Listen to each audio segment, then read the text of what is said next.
Are y'all ready to head off the trails? I'm the Cryptid Huntress, Jessica Jones, and I'm ready to take you on a mysterious journey right now. We welcome you to Off the Trails right here on the Spaced Out Radio's YouTube channel. If you guys haven't hit subscribe yet, please do. We would love to have you guys. Shout out to Bumblefoot for that awesome intro music. We always appreciate that, and it really sets the tone of the show. All right, you guys, please follow us on social media. On Twitter, it's Spaced Out Radio. On Instagram, it's Spaced Out Radio Show. And on TikTok, at Spaced Out Radio. You guys can find me at thecryptidhuntress.com. That's my website. You can find all of my shows there, including my Spaced Out Radio shows every weekend. Also, all the events that I'm going to be speaking at and any other information pertaining to what I'm doing is over there on that website. You guys can also get in touch with me there. Also, I have a YouTube channel. That's the Cryptid Huntress. You guys go over there and subscribe to my YouTube channel if you haven't already. And if you'd like to support what I'm doing, please go to Patreon and become a member there. That's the Cryptid Huntress on Patreon. And my shop is called War Woman Goods over on Etsy. So if you'd like to get your Christmas goods with the Cryptid Huntress at War Woman Goods, I would super appreciate that. Also, we have the Space Travelers Club here at Spaced Out Radio. That's our Patreon. So you guys, please go become a member of that if you'd like to support Spaced Out Radio. Okay, y'all, I have a fantastic guest here tonight. I have my friend Bryce in the studio of Esoteric Atlanta. And don't forget that right after this show, After Hours has a really great program set up for us. So go there after this show's over. And let's get to our guest tonight. Brice Watson grew up in the Deep South with a love for folklore, legends, and stories associated with the South. Spending her summers with her mother's family in the low country of coastal South Carolina, Brice was inundated with ghost stories, Gullah culture, and a deep respect for the mysteries of the world. As a lover of Eastern philosophy and traditional yoga, Brice went to India to study the lineage of Ashtanga Yoga at its source. After many years, Brice became the only female in the state of Georgia to carry an authorization to teach, a title she still holds to this day. After receiving authorization, Brice began teaching sold-out courses on Ashtanga and Eastern philosophy until, like many, the lockdown of 2020. It shut her business down. During the lockdown, while stuck at home, she returned to her first love of storytelling and opened the YouTube channel Esoteric Atlanta. What started as a way to explore the eccentric stories of the Deep South turned into a fast-growing channel of deep research and presenting alternative ideas to some of our wildest history. On top of running her YouTube channel, Brice teaches 2 yoga classes in a week in her Atlanta area and runs a nonprofit out of India to aid slum kids as well as a dog rescue for the street dogs of India. Man, that is so cool. And Brice is becoming a friend of mine. I love this girl. She's awesome. You guys, please welcome to Spaced Out Radio tonight, Brice Watson. I know. I feel like you're my southern. Hey, Brice. I feel like we've had many lives together on this planet. I think so, Brice. Absolutely. Like the first time that we met, we realized that we were both wearing like Egyptian necklaces, and like we have the same love for like Mahalia Lancaster out of Georgia, the famous fortune teller. We do almost kind of like the same thing and are interested in all the same stuff, and we live in the same area. What are the odds? It's so funny. I was telling my boyfriend today that I think that Mahalia like introduced us in some weird way. Like I feel like I think our audience, if you're watching a show like this, you probably understand what I'm saying. Kind of that unseen force of woo-woo that's bringing people together. All paranormal stuff isn't all bad and creepy. Some of it's really good and special too. But yeah, I think I tell people all the time, Jessica, I'm like, there are 2 types of the South. There are the really fundamentalist Southerners, and then there's the eccentric ones. And I think both of us come from a very eccentric side where you might go to church on Sunday, but you got your tarot cards on Sunday night. So, Me, that's like me. Yeah, absolutely. And that's just how it goes down here in the South. And I don't often bring on other females from the South like yourself to come down here, and we're kind of so much alike that we have the same interests. we could talk forever about some of these topics, okay? And some of the things that you and I have talked about on your channel before at Esoteric Atlanta. Y'all go watch Esoteric Atlanta and go subscribe. And also, you're on Gnostic TV. Yeah. So some of the things we've talked about include the werewolf of Georgia, Yeah. okay, and a lot of these real good Southern tales like Mahaley Lancaster that we were just talking about. But tonight we're talking about black-eyed children, okay? And I don't know, have you ever encountered a black-eyed child before, Bryce? You know, I was telling you, the thing about you and me, Jessica, that we also have in common is what we both are like magnets to the supernatural. We attract, you know, I'm a magnet for ghosts. And I was telling you off camera, it's like, you know, I'm not afraid of most paranormal stuff. Like I'm either really intrigued by it or annoyed by it. Like when I want to go to sleep, you got to leave me alone. But black-eyed kids scared the literal crap out of me. I don't, this to me, black-eyed kids and feral people are the two things that really terrify me. And I just don't know. I mean, when I lived by myself before I lived with my boyfriend, I was more afraid of a black-eyed kid coming to my door than I was somebody breaking into my house. Like, I know that sounds unreasonable, but these things are really freaky. And it seems like everybody who has had an experience with these creatures, I'll call them, kind of say it's one of the most shattering, gut-wrenching experience that they've ever had. Because I know you've had some experience with this, correct, Jessica? Oh, yes. I have had one personal experience, and it wasn't with a black-eyed child. It was with a black-eyed adult. Okay, this was back when I was living in downtown Atlanta, and I had an experience. And I know you're in Atlanta, okay, and I lived there for a long time. I mean, I'm born and raised around these parts too, and so yeah, when I was living in downtown, right off Ponce de Leon Avenue, I got a knock at my door late at night. It was very late at night. It wasn't unusual. I want to give full disclosure on this, okay? It wasn't it wasn't uncommon because I lived in an area where there were a lot of bars and stuff. And so occasionally people would knock on my door or ring my doorbell late at night to come crash on my couch. Okay, friends of mine. And so it was late at night, and I got a ring on my doorbell, and it was back before we had ring cameras and stuff like that. There was no camera. It was it was almost just 20 years ago. Okay. And so I got out of bed. I made my way down the hallway, opened up my door to my apartment, and I walked down, and I had thank goodness I had a window up high that I could look out of. And I looked out that window, Bryce, and there was a man standing there who the only way I could describe what he looked like was, well, he looked like he was like an older gentleman. He looked kind of Hispanic, and his eyes were completely black. I mean, completely black. And he just stood there staring at my door. And the only thing I could think of was like my heart sank because he had no soul. Yeah. There was no soul in that man. And so I just crept back down into my apartment really quietly, and I locked the door, and I don't think I slept that night. I was terrified. I definitely would not have slept that night. And I literally probably would have cracked my pants right there. And well, I mean, we think about it this way, like the eyes are the windows to somebody's soul, they say, right? Like, so, and we were saying, I don't know if you guys watching, I'm sure some people have seen like loved ones after they've passed away. They don't look like themselves. They don't look like the person because their soul's not there anymore. And I think that's very telling as to what's going on with, in my opinion, what's happening with this phenomenon. And I will say, did you know, Jessica, because I know where you lived in Atlanta, and that whole area, I don't know if you want to say on camera, that whole area, there's legends of like vampires in that area. We used to have it's twice. Okay, I was a black-eyed kid twice. I saw, I was like, oh my God, you've seen him twice, and then I got the joke.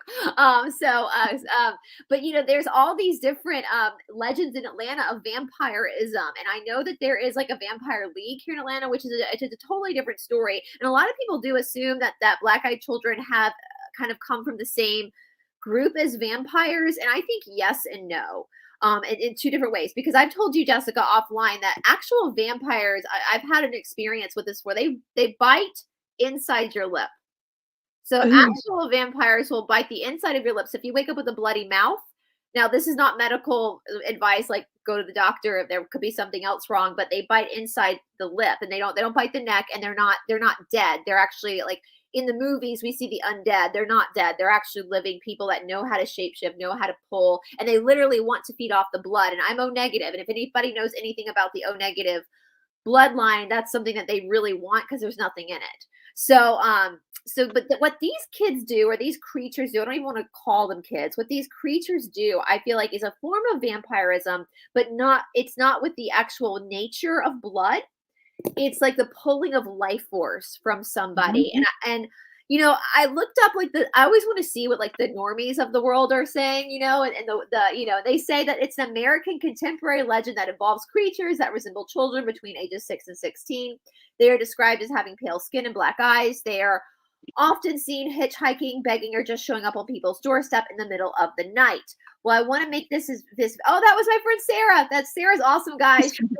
She's a tea leaf reader up in Canada, you guys. She's awesome. Yes. So they're not. So I want to make this very clear, guys. Black-eyed kids are not just American, and they're not contemporary. When I started doing deep dives into black-eyed kids, you guys, they go back. Native Americans spoke about them.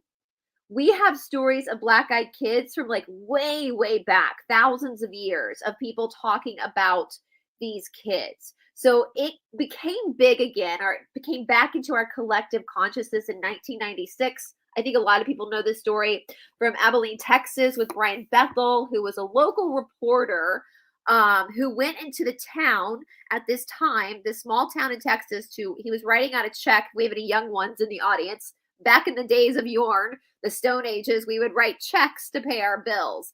And he actually drove into town that night to drop the check into a drop box to pay for, like, his electricity or something. And there was a movie theater across the street back when we used to go to the movies.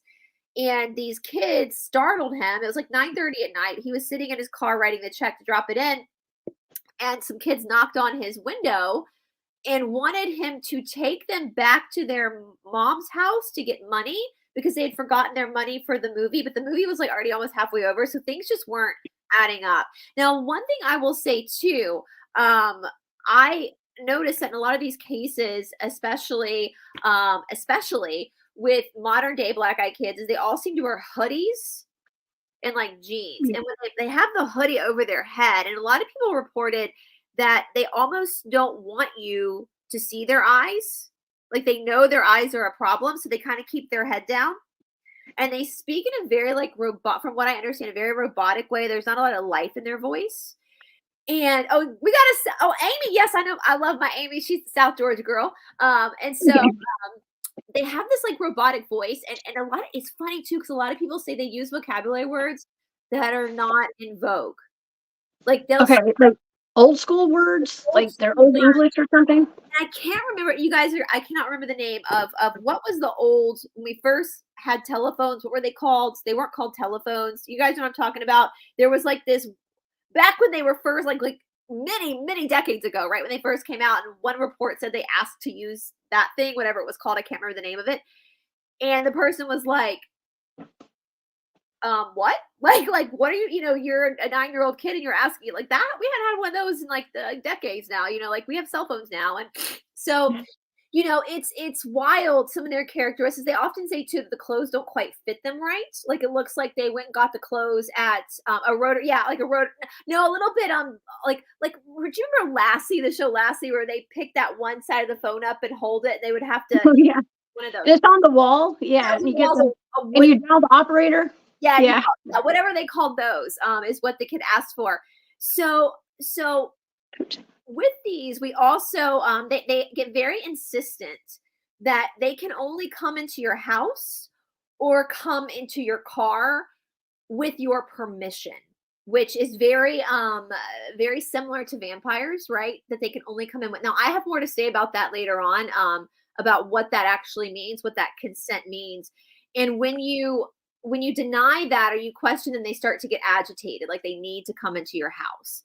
Now, there are reports of people who have brought them into their homes or into their cars, and it's not good. Whatever happens afterward is never good. Like, people a lot of times will immediately get cancer. a lot of bloody noses that happen with these black-eyed kids. Animals in the house will get sick. There was one case I read, I think it was up in Vermont, where these kids, and I know Vermont, a lot of Vermont is very desolate. That's Appalachian Mountains as well. Where these two kids like knocked on the door for this elderly couple in the snow. They were lost. They wanted to call their parents, and they let them into the house. That's when they noticed their eyes. And immediately they went to the bathroom, and then immediately they said, "Oh, our parents were here. They never called anyone." And the kids walked out the door, and they walked down the driveway, and it was two men picking them up. That they were like the Slender Man, though, really tall and skinny. And the elderly couple kind of waved to these two adults, and they didn't even like nothing back. And they got in a car and drove away. And then after that, the husband got like a bloody nose, and they got really sick. There was one story of a kid getting into the car with another kid had invited the kid into the car, and the car, it was just got into a wreck. They have a sulfur smell, which if you guys have dealt with any like demons, they smell of sulfur too. And so yeah, and it's mostly kids. But with Jessica's case, and I don't know, should we this is kind of my theory and why I say it's like vampiric, but not in the traditional sense. And I was telling this to you off camera, Jessica. We have a lot of missing, like what is like 800,000 kids in the United States alone go missing each year? It's a lot. It's way too many. One's too many, but that's a lot. A lot. No bodies found, nothing ever found of these kids, right? And so what I've from what I have a friend that I've met who's a whistleblower who grew up in one of these special families that do really crazy stuff. And so she's given me a lot of information. And there is something that they can do. And let me preface this by saying I often work off the law of one template. The law of one basically states that we are in a third density planet right now. And the consciousness, the purpose of third density is polarity. That's why we have it, because we were making choices. So that's why we have north, south, east, west, good, bad, dark, light. And our job is to create that friction between the opposing forces, and that's how we create our choices. With that being said, entities that are of the dark side or the negative polarity side, darkness cannot create anything. Only the light can create. Only thing the darkness can do is steal from the light and invert, right? Or try to mimic the light. And so that's why we see in a lot of these like occult, ritualistic, I don't know what words I can say on YouTube. Their practices, we'll say, their religious practices involve a lot of innocent lives being lost, we'll say, because they have to take that life force in order to continue to go, because they can't create their own life force. And so this kind of sets up my theory with these black-eyed kids, because we know the eyes are the windows to the soul. And when we're dealing with, I think this is one thing that's really freaky about these creatures, is that when we're dealing with other entities that are not that are more of the unseen world. Well, I don't know. Bigfoot would probably be different. You know, Dogman might be different because they're more like solid matter too, right? Like when we're looking at apparitions or I've dealt with demons before. They're not fully solid, right? And so there's this understanding that they're not fully of our dimension, I'll say. Like black-eyed kids are like what you saw, Jessica, with the adult. It's a body. It's a full-on flesh and blood body. And I think that is what is so daunting too. And so my theory is that they kidnap children and adults as well. I think they use children more specifically because people are more sensitive to children, right? They're more empathetic towards a child, letting a child come into their house. They're not as afraid of children. And whatever they do to remove the life force from the original soul that inhabits, because the body is just an avatar, right? Spoiler alert, we're not going to live forever, right? The soul goes on forever though. And they take the body, and I think they harness like a demonic energy inside of it. And I truly believe that is why, because one of the side effects, or one of the common things that people say with these black-eyed kids, and you said this too, is they're eerily kind of still. Right? Like they just kind of like, the guy just kind of stared, like they're very still. Yes. It's almost like there's no life force flowing through the skin, through the fascia, the heart's not pumping, the lungs aren't breathing, is kind of my I mean, I've never seen one, knock on wood. But that's kind of my perception of maybe what's going on is that it's like a zombie, right? That they've just put a demon in. The guy had the man that I saw that was at my door. And I mean, and I thought about this a lot. Okay, this has been a long time ago. I've thought about this a lot, especially around the time it happened. There was no soul at all in this person. It was almost very zombie-like. Now, of course, like I mentioned, I was in the bar district. Okay, so could he have been totally out of his mind, drunk and on drugs or whatever? I don't know. Potentially, but that I'm very intuitive and I can pick up on energies, and his energy just was dead.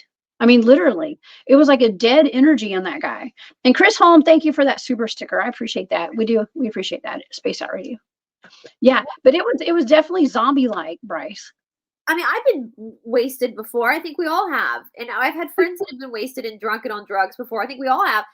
They're still them, even though they might be a little bit like out of their mind at that moment. There's still a life force there, right? There's still energy there that gives them that movement, and that, you know, it's you're right. I think it's a dead energy. And again, the voice that people say, the voice that comes out of them, you know, people, there's life in people's voices. But these black-eyed kids and these adults, when they speak, it's very robotic. And people say it's almost like they're reading a script, but there's no script there. You know, and I will say to you guys, like, I've dealt with demonic attacks before. Demonic possession can only happen if you consent to it, like with the person that's living, sharing a body with a demon. But if the person is no longer living, then you've got an empty vessel, right? Yeah. Are you a fan of the show American Horror Story, Jessica? I'm not a fan, but I've seen some of the episodes. It's a little bit too dark for my liking, honestly. Oh, and I mean, I like weird stuff, but like that's just, it seems so satanic sometimes and stuff. I'm not into that. There's a lot of truth. Well, season 3 was this coven, and they do that. They bring a dead person back to life, and the character before death and after death are two totally different people. Why is that? Because once the body is done, the soul leaves, right? The soul goes on. And so the problem with trying to bring someone back from the dead is that it's going to be an empty vessel. If it's an empty vessel, there's no telling what can come into it, right? And I think that's what's happening with these kids. And one thing too, though, there are stories of people that have like encountered these kids on the side of the road, because it's another place they'll see them in the middle of nowhere, and they'll like give them piggyback rides, and they'll feel their feet, and their feet feel like talons. Ew.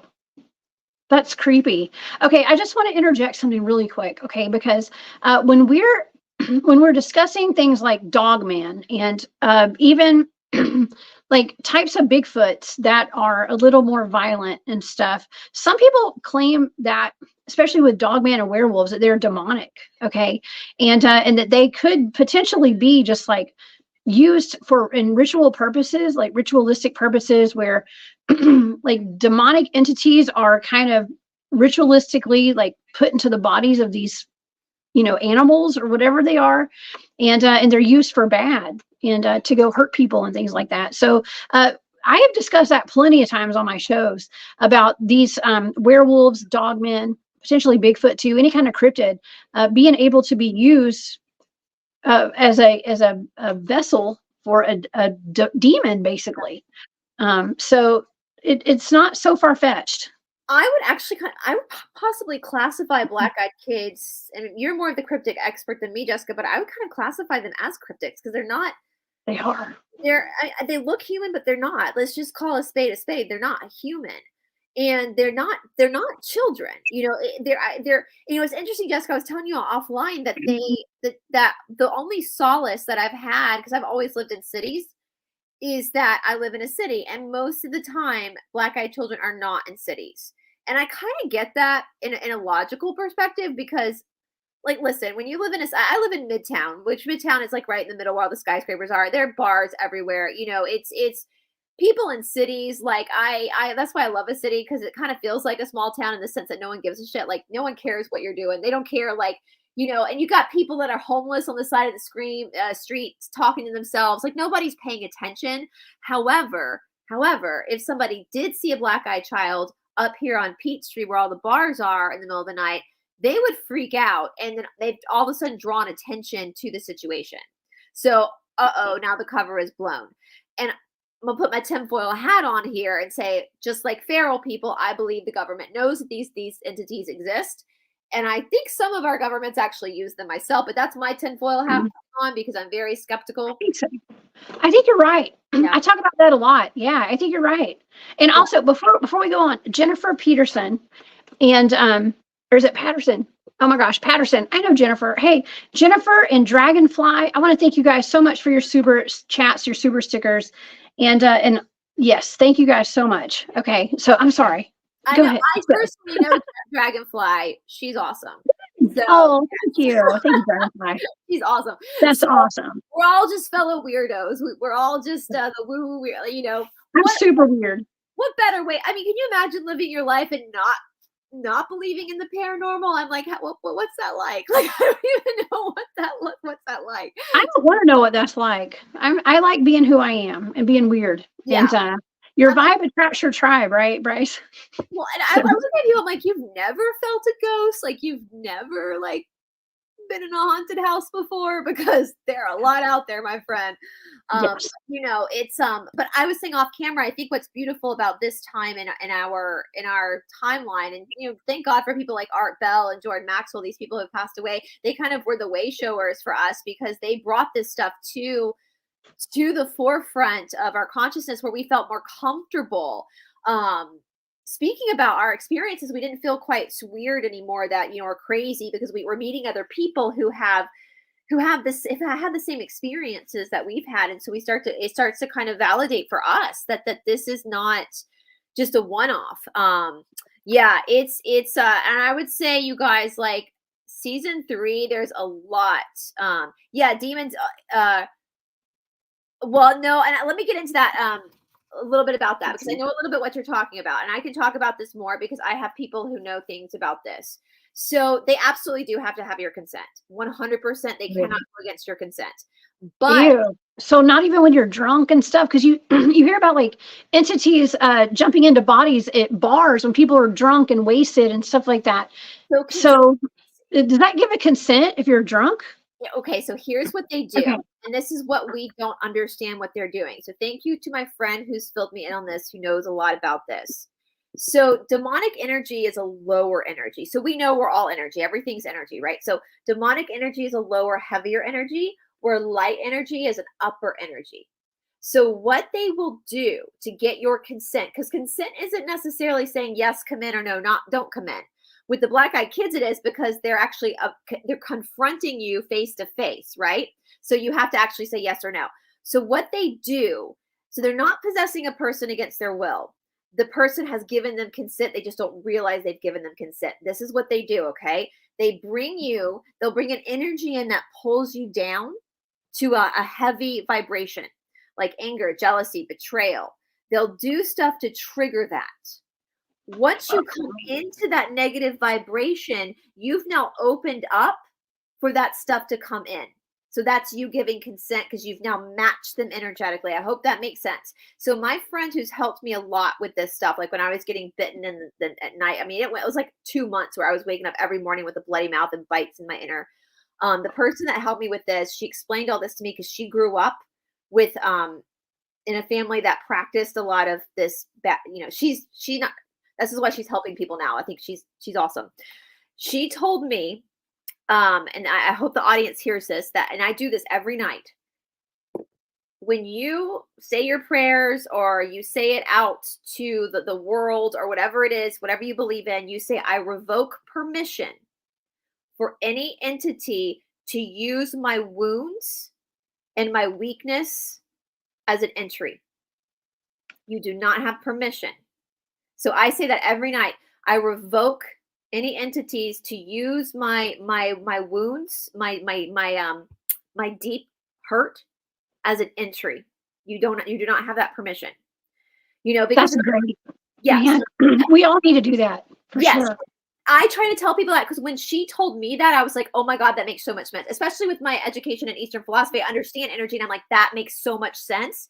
And I will say, my friends, that like having feelings of jealousy, fear, betrayal, all the abandonment. These are important things for us to actually lean into in order to refine our soul. That's the alchemy, turning the lead into gold within our own self. So you have to make sure that these dark entities around you know that they don't have your permission to use your shadow side, to use your darkness, your heaviness as consent to come in. And I say that every single night. I make sure that any spirits around me understand that that's not, you cannot manipulate my own human experience as a way to come into me. So an expert brought back and became an expert on Indian country natural. I've studied digger dog. That's one of my actually, we can talk a little. I was going to bring that into the equation as well, because when we look at energy of the day and the night, so a lot of these black-eyed kids and black-eyed adults, in Jessica's case, they come in the middle of the night. And it's interesting because, like, Brian Bethel's experience was around 9:30 at night, but most of them, by far, most of these accounts happen at what we call the witching hour, which is the time. It's around like 3-4 o'clock in the morning and if you're up at that time, because usually I am up at that time, you can actually feel the switch where it goes from the night to the day, Mm-hmm. So in Indian Ayurvedic medicine, we have what we call the dosha system, which we have it within our own body, but it's also in the natural world too. From 6 p.m. to 10 p.m. is what you call the kapha time. That's a very lethargic time. 10 p.m. to 2 a.m. is what you call pitta time. So if any of you guys have kids out there, and kids get sick a lot, they get the stomach virus a lot, I guarantee you next time your kid starts getting the stomach virus and throws up in the middle of the night, check and see what time it is. It'll be anywhere between 10 p.m. and 2 a.m. because that's the fire time. So it's fire, right? It's purging, right? So that's, like I said, I live by bars. I can guarantee you around 11:30 tonight, I'm probably going to hear some girl crying drunk outside, screaming at her boyfriend. It's pitta time, right? So the energy of the night is leading to this fiery energy. Now, 2 a.m. to 6 a.m. is what they call vata time. And that's the cerebral time, the air time, or in India, they call that Brahma Muhurta, the time of God. So this is the time when the veil is the thinnest. So this is when people get up to do their quiet time. If you're the Christian religion, people do quiet times early in the morning. This is for me. That's when I do my practice, is in Brahma Muhurta early in the morning. It's because it's the time of God. It's when the veil is the thinnest. And so I believe that is why these black-eyed kids and these adults often hunt. I believe they're hunting at night. You also have that us humans, we're more vulnerable at night, right? Oh yeah. We're way You more. you said hunting. Oh my gosh. That's actually pretty terrifying, because they are hunting. They're hunting for other souls. Yep. To attach to attack. I mean, ultimately, like, what is the end goal? I mean, I know I'm kind of interjecting here a little bit, but I think the end goal is just to bring more life force back to wherever they're taking it, because again, the darkness can't create. It can only steal from the light. And so it's fine. And I think certain individuals are absolutely targeted. I think you were targeted, Jessica. I think it's like, I'm a vegetarian, so I don't really know what's like a sirloin, like what's the highest steak that you can get, the most expensive steak. Either you can get McDonald's or you can get the most expensive steak, right? So I think they look for particular people that they want to suck that energy off of. And I think, Jessica, a man was sent to you because you lived in the middle of Atlanta. Mm-hmm. Yeah. And I think it was easier to disguise a man walking down Ponce than a child in Atlanta. Well, I also had, I believe I had a couple of homeless people living underneath my back porch at the time and stuff. And so I know that it sounds terrible, y'all, but it's just the truth. And we got along. It was fine. Yeah. That was an interesting time in my life. But yeah, it wasn't uncommon for anybody to come and knock on my door in the middle of the night too. And I also had a woman who had an apartment beside mine down in the basement where I lived. And so it would have been really easy for her, because she was way nicer than I was. I mean, I'm nice, but she would have openly welcomed somebody and opened the door thinking that was one of my friends and let him in. Okay. And thank goodness she didn't wake up and hear that morning. That was well, and you guys, just to clarify, we're not talking about like the pupils are black, like the No. whole eye. There's no Oh, white, there's no, it's all black. So it's very, very distinct. Yeah, there you go. And they even say like the skin too, and that's what made me think there's probably no blood pumping, there's no organs working, because they say the skin has a very pale, but even for like people who are Latino or black, or the body, I will say is it has a more pigment in the skin. It still doesn't look, it looks dead, right? It looks dead. It doesn't mhm. look like living skin. There's no blood pumping through it. There's nothing. So, and again, the eyes are the windows to the soul. Now, it's interesting you showed this kid in the woods, Jessica, because you know that apparently there are like droves of them in the wilderness, like with the feral people. They kind of like live together. Yes.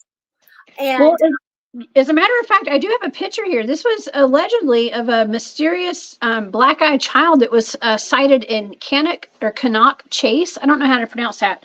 I think that's in England, over in the UK. There's actually a story about this, and this kid was captured on camera. I'm not sure. I'm not sure if you know about this. I mean, I just printed something out on it because I don't know a whole lot about it. But it was in the woods, out in the yeah, woods late at night. they live there's I actually on one of my Gnostic episodes I put some of the footage someone put on TikTok from like I just looked up haunted Appalachia, and they showed all these pictures of these kids like in the middle of Appalachia by themselves with animals. Those most likely are black-eyed kids. So they're not an actual child. They're not in a child body, but the soul of the child is no longer in the body. So it's a demon in that child's body. And I guess that's why they're not affected by the weather, the elements. They can just stay out there and not, because they're not alive, right? So they're not feeling the nervous system or the sensation of or succumbing to the nervous system, because there is no nervous system. It's a dead body. I will say too, Jessica, one of the meccas, I will say, of black-eyed kids is Florida. There are Well, more. what? Are you serious, Florida? Well, that's actually a place that has the third highest rate of Bigfoot sightings in the whole country. A lot of high strangeness down there. I've actually gone down there and done Bigfoot field research, investigating a couple's property that had serious Bigfoot activity. Yeah, Yeah, they're all over Florida, which to me, if my theory is correct and they, whoever they are, the controllers of the world, are abducting children for bodies. yeah. You've got Disney World, you've got beaches there, you've got all sorts of different theme parks for kids. And when people are on vacation, I mean, I'm not a parent, I don't have a child, but I know when you go on vacation, you're a little bit more relaxed. There's a lot of resorts down there where parents can kind of let their kids go play together at the kid pool with lifeguards, where they're not totally paying attention to the child. Oh, gosh. And And parents that are drinking and yep, not paying attention, drunk and stuff on on like that. vacation. And That's so sad. is so sad. And there's so many cases from Florida, because I pulled up a website. Let me see if I still have it up here. Yeah, 10 abandoned places in Florida where black-eyed are haunted by black-eyed kids. So they're actual, and you guys you have to go to DuckDuckGo to actually find this information, and you won't find it just on Google. So there's like the Howie Mansion and Winter Haven, Florida. Some of these places are really close to like Disney World. Like there's in Kissimmee, Florida, there's which is right near Orlando, there's an abandoned school where people say black-eyed kids are just living in this like abandoned school. In Sebring, Florida. I mean, it's all over Florida, you guys. And they say there's stories where children, the black-eyed kids will actually also go to other children and start playing with them.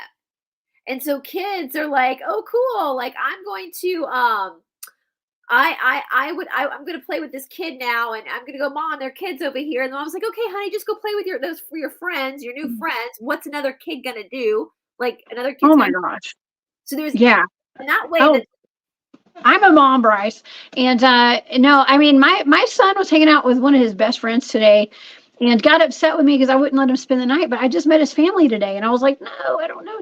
And no offense, but that's a normal thing for a parent to do is I mean, that's your most valuable thing in the entire world is your child. Like, there's in my case, at least, I think in most, 99.9% of parents, you're not going to let your kid just wander off and go with anybody. But at the playground, I can't say if I'm at the playground, my kid goes and plays with anybody. And if they have another kid, a black-eyed kid, that's like luring a child into, a more secluded area where they can be kidnapped, or the life force can be sucked out of the kid, because the next thing you know, they've got nosebleeds. And a lot of cases, guys, I don't want to scare people too much, but in a lot of cases, it ends in cancer and death with people who encounter these black-eyed kids. Well, that must be but okay, so that's another thing that I talk about pretty often with our paranormal experiences is the radiation spikes. Okay, because when we're out in the field and we're researching Bigfoot and all these other cryptids, even UFOs and ETs, whenever there's something anomalous in the environment, we have a spike of radiation. Yeah. Okay, and so that would show, if that's happening and people that encounter these things are actually getting cancer and getting that spike of radiation, that dose, a big dose of radiation, that's paranormal. And the girl in her gong, Maureen, thank you for that super chat. That's so sweet of you. We appreciate that.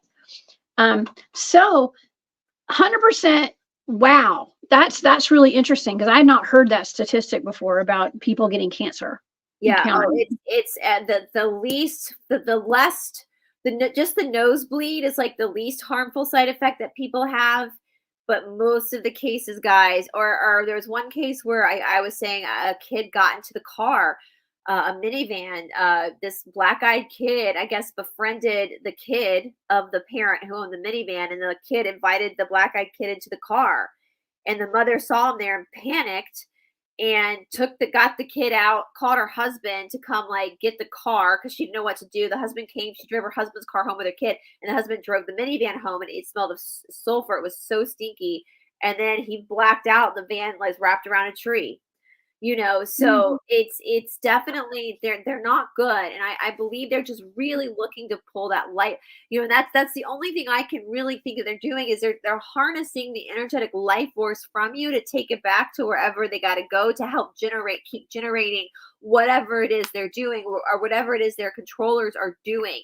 I don't even know if it's almost like the demons and the kid are just kind of being told what to do by their controllers as well. It's not, I don't even know if there's much thought behind the actual entity, or if they're just doing what they're, does that make sense?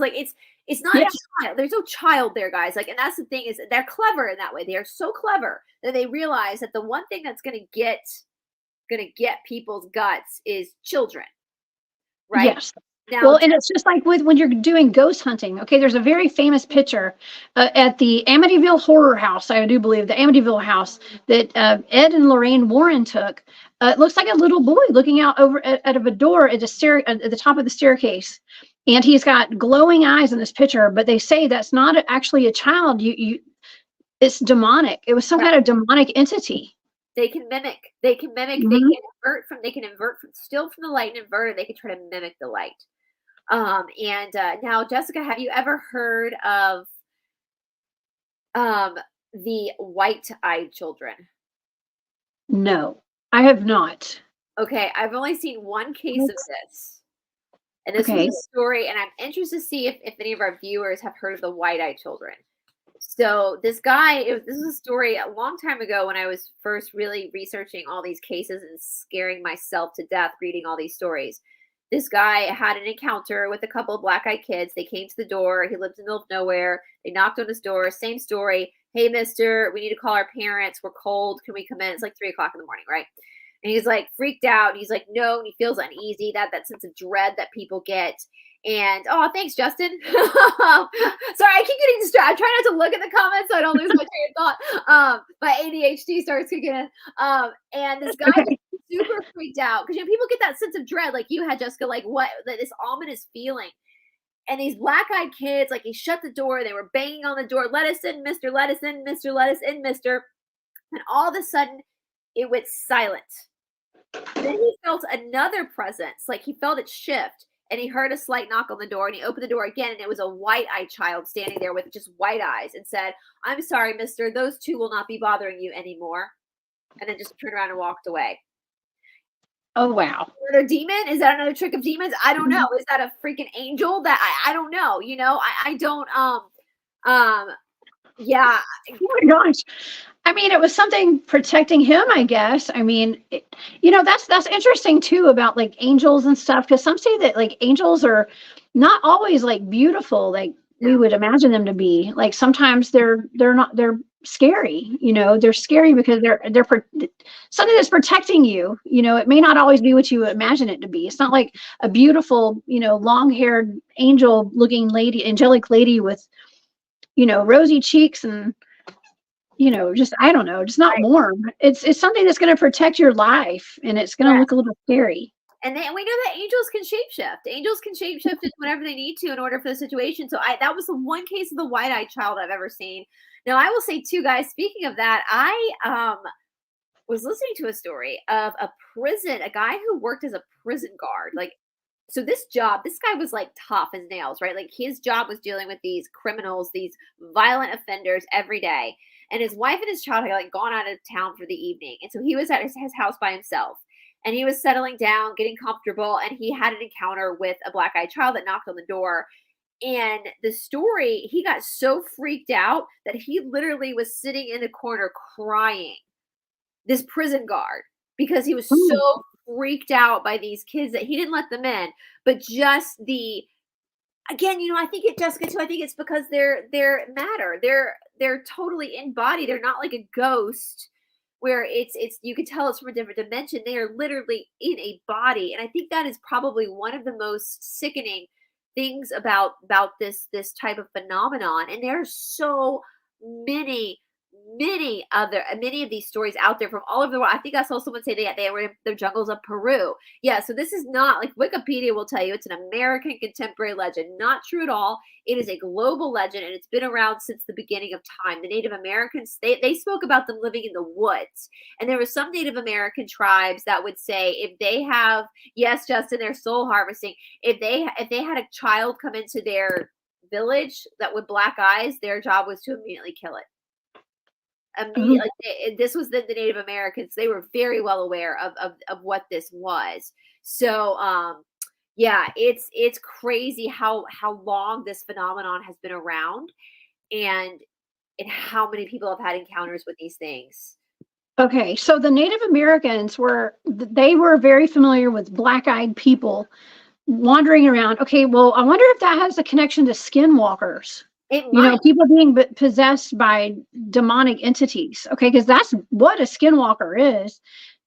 Ultimately, is allowing their bodies to be taken over by some kind of dark entity by doing horrible ritualistic things where they're, murdering family members and stuff. I mean, it's really dark. So it very well could be. I think in a lot of ways they are all pretty much related and coming from the same thing. I think over time, as our culture has shifted, we've given them different names though. So it could be that the black-eyed kid is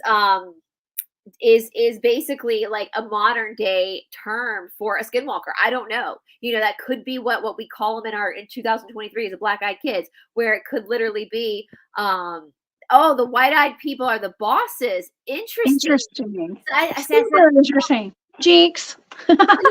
Super interesting. It is. They're like the head boss of the black-eyed kids. Those black-eyed kids must have gone to the wrong house. They did. They're like, this will not happen anymore, sir. I'm here to. Boss was like we don't want the Karen. Somebody called Karen called. Come get your black-eyed kids. The white-eyed kid is the manager. that is that. Okay. Oh my gosh. That was only one case I'd ever heard of the white-eyed kid. So thank you. I never heard of them. So yeah, there's like one story where someone actually, could you imagine? I literally think I would probably check myself into a psych ward if I experienced both a black-eyed kid and a white-eyed kid in one night. I'd be like, I'm done. Yeah.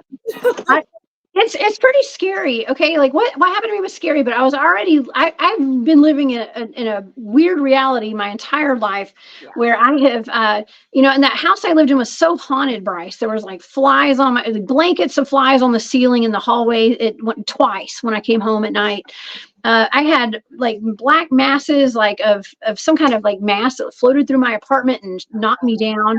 I mean, just a lot of weird stuff. I mean, my ceiling like opened up, like it looked like blood was dripping from my walls one morning. I mean, it was really crazy over there. So it wouldn't have been super crazy to see a white-eyed kid too. I'd be like, all right, this is weird. I'm going to bed. I'm going to lay in my bed and be scared until the sun comes up now. You know, that kind of a thing. Were you close to Little Five Points by chance?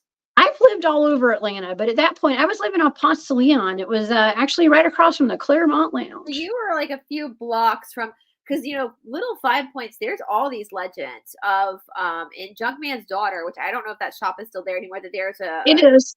It's there. I don't go to Five Points that often anymore, but there's apparently like a door to a tunnel that goes where this underground village is literally right under Little Five Points, Claremont, all that whole area. And we know that there are stories of actual vampires. I know that there is a vampire association of the Southeast that's based out of Atlanta.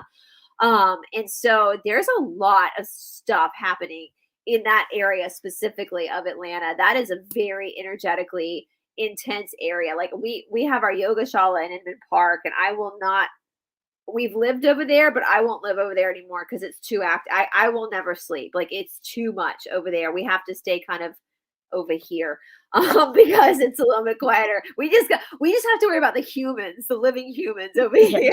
Well, that's how it is everywhere. I'm more worried about humans than I am cryptids. Okay. And that area actually, Atlanta was burned to the ground during the Civil War. The place where my house was, there was a battle fought there and stuff. I mean, and there's no telling it. The history of the land is very rich, probably soaked in blood. Okay. A lot of ritualistic stuff has gone on all over Atlanta. Okay. And so Tim Mothman, thank you so much for that super chat. And also Foxy Joe, thank you for that super chat. We appreciate you at Space Out Radio. But yeah, it's just the energy is weird. And you got to also factor in all of the drinking and being in an odd states of mind out there with people, with all the bars and the clubs. And like I said, I lived on the same street as Claremont Lounge. Okay. And so seedy area at the time. I don't know what it's like now. But it adds to it. You know what I mean? It adds to the energies there. I've spent a few nights at the Claremont Lounge. Well, they actually just revamped the Claremont Lounge. They made it like a boutique hotel, but y'all, that's where there's some very Atlanta celebrities are strippers at the Clown. There's some man, definitely a tourist place if you come to Atlanta, but that whole area, yeah. And I will say, I believe in my, Atlanta was called Elizabethtown or something, and then they changed the name. It's like, why did they pick Atlanta? Like, I think there is a lot to this area of the country that we still don't quite understand with the mysticism and the magic that's here, that lives here. And yeah, Atlanta's, CNN Sitter's down here. The World of Coke is down here. It's the busiest airport. There's a lot of coming and going from Atlanta. And there's a lot of like controller activity, we'll say, ritualistic practices that happen in the city for sure. And so I think that attracts and obviously keeps it's well, that's also why they pick kids too, right? And I will say once, from what I understand from people, aw, thank you. I saw your witch comment, Chastity. Don't worry. Just called a witch many times. It's fine, girl. Hey, girl. Yes, we have. We've talked about that before. A lot of us that are into this weird paranormal stuff, we're labeled as witches sometimes. And that's what it is. I say thank you. Thank you. I don't know. Thank you. Okay. So I'm kind of, if I am one, I'm kind of bad at it. But me too. Me too. I can laugh like one though. I can laugh. I can cackle. Okay. So yeah, it sure is fun. I don't know. This is really awesome. I mean, we have a couple of minutes left tonight. So I guess we can kind of give our like final thoughts on like Black-Eyed Kids. I hate that this hour flew by so fast. I can't wait to see the comments when we're done of other people's experiences with this too. That's why I love doing my shows, to hear other people's experiences as well. Closing thoughts. I would say just trust your gut. If someone knocks at your door at 3:00 in the morning and your gut doesn't feel right about it, then it's probably not right. And I will say too, I'll give you guys a little bit of some more information. The reason why I wore red tonight, I've told this to Jessica off camera too, is I have it on very good authority. I won't say why, that red is a really important color to wear when you're trying to repel demonic activity. And I actually sleep, my bed's right here. I sleep with a red cloth, like right over where where I sleep. So I use that. I use that when I film, and Jessica and I are on camera. So we want to keep that. And also, again, that whole like revoke permission, you guys, before you go to bed every night, just say, I revoke permission. You cannot use my wounds against me. I revoke permission. So if you're a witch, I'm a watcher.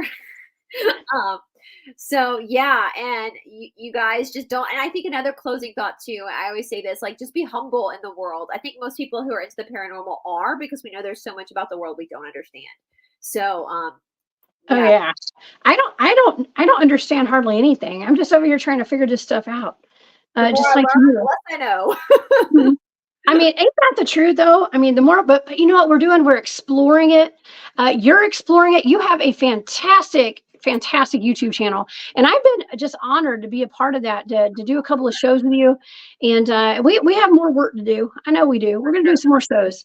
But it's super fun to be able just to dive into this stuff. And you and I have both researched some of the same topics and the same things, especially down here in the South. And it's so fun to be able to put our minds and our research together. And it really just expands it all, and to share that with the world. It means a lot to me that I'm glad that I met you. Me too, girl. Me too. And y'all, I think Jessica and I should like do some shows on the road together. I know we talked about going up to the Bell Witch, and I even thought about seeing if I can get in contact with the Burton family down in Middle Georgia to see if we can actually get to the family grave of the Georgia werewolf too. Oh my gosh. Yes. Okay. So everybody who's watching tonight and watching tomorrow, the next day, whenever y'all watching, go check out that show on Bryce's channel. It's about the Georgia werewolf. Okay. We talked about shapeshifters and skinwalkers and stuff too. Man, you've done some great research on the Georgia werewolf. She fascinates me. I feel sorry for her. I have a lot of empathy, but I was like, I wonder if they'd let us go, like, because I know they had to close the grave off because of people desecrating the grave, but I wonder if they would like let us respectfully go in and like get some footage of it or something, you know, like I think they would. I bet we could use our Southern charm. We'd get in there. I bet. You and I together, we know we could do it. We just got to know the right people. On and our secretary. Oh my God, get Angie to go in there and help us. Okay. So yes, take some pickles. Okay. Yes. Oh my gosh. Bryce, where can my audience find you? Tell us about your channel. Come over to Esoteric Atlanta. Jessica's been on there. She's going to be on there in a lot. I think we're going to do some missing person cases too. And also Gnostic TV under the Esoteric Explorer. So yeah, and Jessica, I plan on having you back a lot, girl, because yeah, we're a good match. We got a lot of fun topics to look at and explore. There's so much out there, you guys. I'm never at a loss for a story. So there's so much out there. Oh my gosh, totally. We're going to have a lot of fun in the future. I know it. And I want to go to that Bell Cave. We've got places to go, things to do. Yeah. And this is not the end of me and Bryce hanging out, y'all. Okay. Oh my gosh. Well, Bryce, thank you so much. Please come back and hang out with me here at Space Out Radio. Absolutely will. Absolutely. Promise? Okay. Awesome, Bryce. Well, we'll see you over at Esoteric Atlanta. And hopefully maybe some people around the Atlanta area will come take your yoga classes as well. Yes. Okay. Ashtanga Yoga Atlanta and Sacred Garden Yoga in Marietta. Okay. Perfect. All right, Bryce. Have a great night. I will see you soon, girl. Okay. Bye, guys. Bye. All right, y'all. Oh my gosh, was that not fantastic? Holy cow. Okay, that's Bryce. You guys go subscribe to Esoteric Atlanta and go subscribe also to Gnostic TV. This has been amazing. You guys, please come see me tomorrow night. I have my buddy James Rink of Super Soldier Talk with the Secret Space program coming on tomorrow to Spaced Out Radio. It's a surprise. I just talked to him right before the show tonight. And so we're going to have another fantastic show tomorrow night. You guys, please go to see After Hours right after we cut the show tonight. They have a really great program with a wonderful guest tonight. But for now, I'm the Cryptid Huntress. I'm Jessica Jones. I'm headed off the trails. I will see you guys tomorrow night. Y'all have a great night. Thanks for being here, and thanks for all the super stickers and super chats. We'll see y'all tomorrow. Bye.